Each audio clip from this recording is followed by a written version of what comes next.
Нөгөө ингээд ангиа бас миний анги Монголд байхгүй дуу хөгжмийн анги гэл ангиар их бахархан. Яг бол аав тэр ангиг өөрөө санаачилж ингээд нөгөө одоо партиг ширээ болгоно ингээд дээшээ өндөрсөн тийм дуу хөгжмийн танхимтай. Тэгэл тэндээ өөр ингээд хүүхдүүд нь бужигнаал аав төгөлдөр хураа тоглоо хичээлээ зааж байна. Хүүхдүүд нь ингээд шуугилдаал ерөөсөн ингээд партн дээр өөрөө гүйж хараагаад бараг аавын урд хойгоор ингээд гүүгээл аав ерөөсөө дуурахгүй яваад хэлж штэ. Тэгжээс нь л учирдаггүй төгөлдөр хураа тоглоод эхэлнэ. Тэгэхээр нөгөө хүүхдүүд чинь ингээд хүснээгүй ерөөсөө бүгд дуугаа амдаа дуулаад ингээд байрандаа суугаад ерөөсөө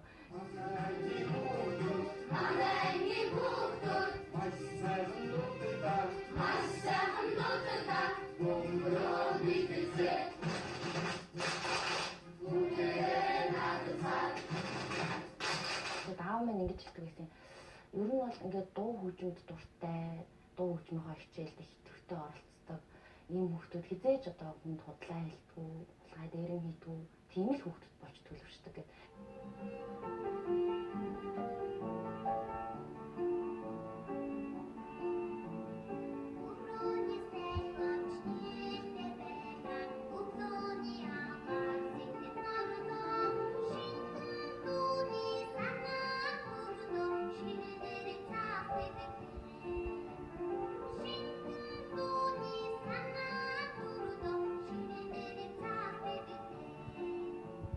Хүүхдийн нас бие сэтгүүл яг тохирсон бүтээлийг хийдэг.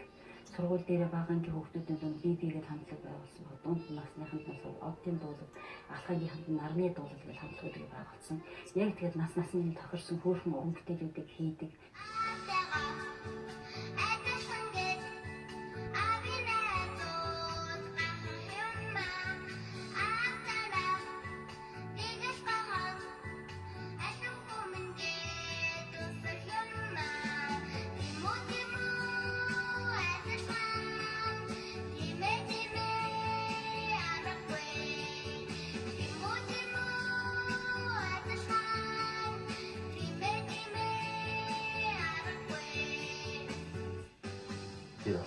Аавын зохиосон дуулууд мундаг гайхамшигтай гэдгээс биш. Би өнөөдөр ингээд судлах маягаар тийм ер нь ингээд хөгжмийг үндэс найрс тэр утгаар ингээд хараад үзэхэд ингээд задлаад ноод бүх ингээд айфон гараад үзэж байгаа юм л да. Тэгэхэд ерөөсөө л дэндүү аялгуулаг гэж.